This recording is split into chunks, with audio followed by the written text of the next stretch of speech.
Oh my goodness, I am one frazzled shooby doodler. I am at Heathrow Airport. I'm on my way to visit a school in Brussels, and I got up at I could set off at 6:30. Bags of time, because I knew there was going to be lots of traffic, lots of road work, something, and I got halfway here and I haven't got my passport.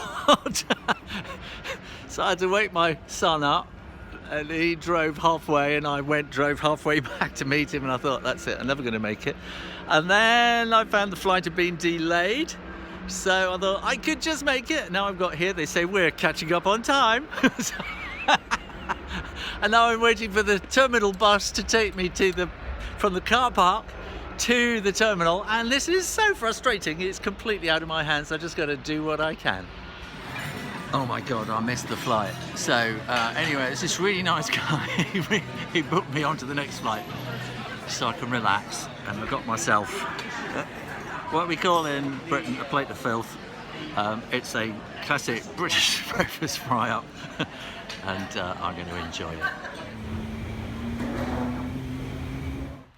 And here I am in Brussels. This is the park in Tervuren, and there is the Africa Museum, which I wanted to go and see about 3 or 4 years ago. I was staying not far from here, and I got there and it was closed. They just closed it for a massive kind of rebuilding program, and I thought, yes, I'll be able to come here, but no, they don't open for another 2 months or so in December, so I'll have to come back yet again. But it is pretty stonking, isn't it? Look at that. So this is kind of the Africa Museum where what was it, King Leopold or something? The Belgians and the Belgian Congo, and this is kind of the Belgian Empire, and so this was showing off everything that was wonderful about Africa, but I think it sort of became a little politically incorrect, and so they're kind of reimagining it and doing it all up, and it does look absolutely magnificent, doesn't it? And this fantastic park as well. So I'm staying not that far away. And close by, in the middle of a roundabout, we have this amazing fountain with these animals playing musical instruments, sort of vomiting water and music. I think the water's meant to be kind of the music coming out of their instruments. And what an exhausting day. What an absolutely, totally exhausting day. And I've arrived here in Tervuren in Brussels. And so there are about 6 or 7 authors here staying in the same hotel. And we're going to go out tonight. So there's a lot of people I haven't met before, so that'll be interesting. And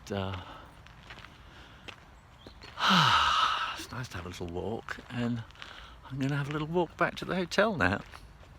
I don't know what's going on with this tree. It's all bandaged up. It could be an art installation, or it could just be not feeling very well. It's beautiful light there.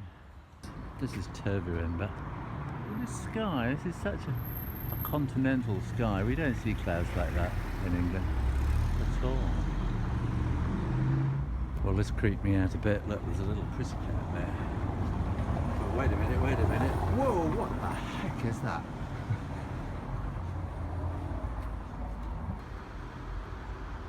Well, this is the big elephant here outside the Africa Museum, and it's massive. This was sponsored by the Côte d'Or Chocolate Company, which is a famous Belgian chocolate company, and if you look on their chocolates you will see this elephant, just like that. That's me and the author Frances Harding in front of the elephant. And I came here, as I said before, I came here about 3 or 4 years ago, and I just never quite got to the elephant nor the Africa Museum. I'm going to have to come back if they let us come back after Brexit and see the exhibition when it opens. It's only a few more weeks, if only it had been a little bit later. Well, meanwhile, at the Sloggery Bruegel, Sloggery means butchers, they have got this enormous pumpkin sitting outside, and we saw a couple of these, and one was outside a restaurant as well, and it's gigantic, and I think they actually kind of hollow them out and turn them into boats and have pumpkin races, which is a bizarre kind of thing to do. This was the only video I was allowed to take, and here are the teachers dressed up for Book Week. Passengers for Area Road So I was about to say, I'm here at Brussels airport. It's Friday about 6 o'clock. And so I've been in Brussels school for 3 days. I had a really good time actually. There's been some really nice other authors and really nice teachers, nice kids. It's just a nice school, and it's been a really, really kind of nice day, or a nice week I should say. And now I'm extremely tired. You can probably hear my throat's a bit croaky. And now I'm going back to London. I'm going to stay in a hotel in London at the airport overnight. I'm going to have a day in London tomorrow, and then so I've got to drive all the way around to the north of London tomorrow, park my car, go into London on the tube, on the underground, and then have a day there, back out, and then drive all the way up to Suffolk. Because then on Sunday I'm going to be at the Lavenham Children's Book Festival, and yeah, so I've got still got a lot to go. So I'll have been away a week eventually by the time I get home. Oh my goodness, I'm now walking over the North Circular. I've parked in Brent Cross and I'm going to the underground so that I can spend the day in London. This is a bit weird. Well, this is the part of town where Mrs. Rayner and I were living when we got married. And so I'm parked at the Brent Cross shopping centre, which is where we used to spend most of our Saturdays shopping.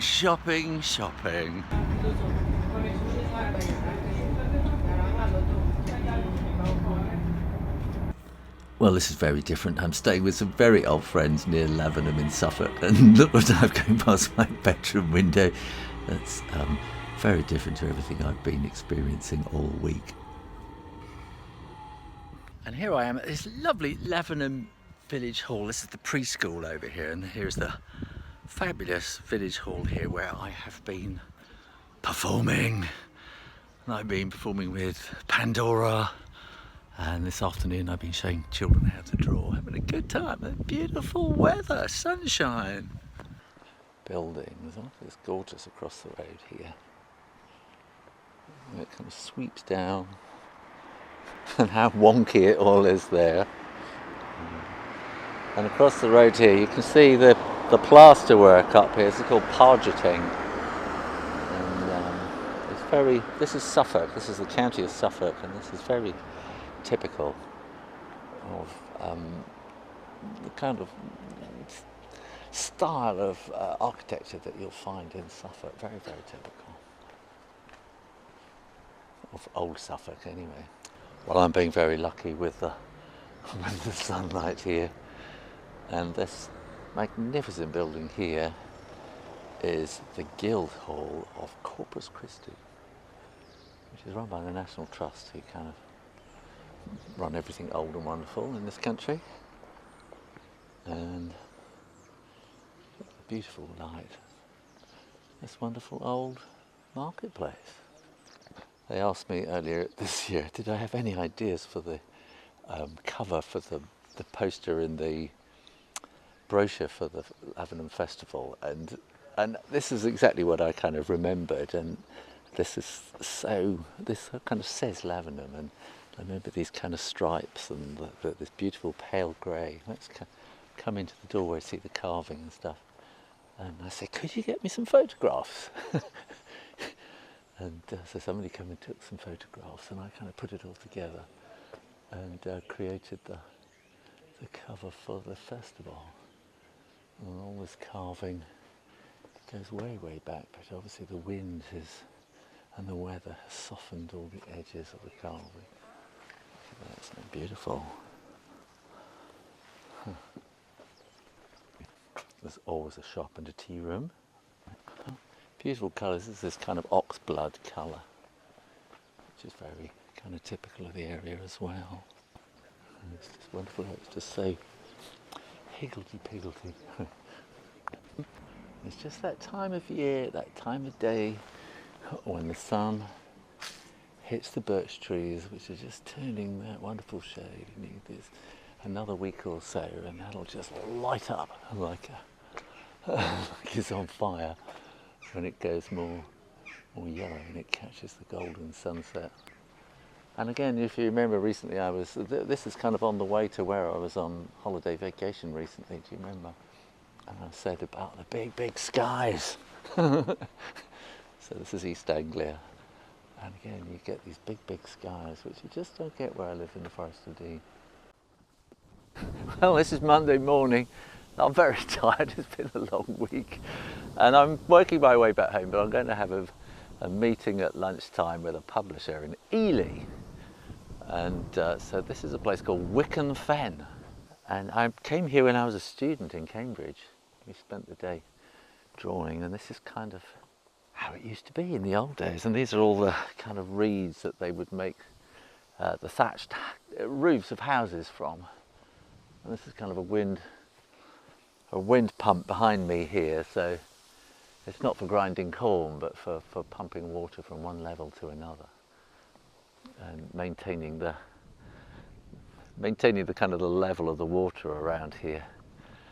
And so I've got just a little bit of time just to kind of collect my thoughts. And then kind of behind me over here, this is kind of primordial sort of fen foresty kind of stuff, and probably hasn't changed for thousands of years. And has a kind of a special, as I remember it, has a very special kind of feel of its own. I don't know if you can hear the wind. The wind has changed. We've been having this lovely late Indian summer, and now overnight the wind has changed direction and it's coming from the north, and it's really quite chilly. I don't know if you can see on this tree over here, these are sloes growing on there. I've been seeing they've got a kind of blue tinge to them, like plums, I suppose, the little plums, wild plums. And the hedgerows, as I've been driving along, there've been these kind of bursts of blue where they're absolutely stuffed full of sloes. And I keep thinking we should be making sloe gin, not that I drink it myself. But Mrs. Rayner likes different flavoured gins, and sloe gin is the classic. And you get a thorn off one of the branches, and you have to prick the skin of the sloes, and then you steep it in gin for a couple of months or something, and all the flavours come out. So I have to see if we got any in the forest. And having had a week on the road, I think I'm probably allowed to have a couple of days wandering around the forest and getting my breath back again. So I got a meeting this afternoon at lunchtime to talk about publishing some of my books, and then I can get back on the road and go home again. Yay! It'd be nice to sleep in my bed again. Well, thanks for watching and coming with me on my little trip to Brussels and everywhere else. Make sure you click that subscribe button and ring the bell when you do, so you get to know when I make new videos. So in the meantime, keep drawing, reading, doing all sorts of stuff, whatever you are. And I'll see you next time. You take care now. Bye-bye.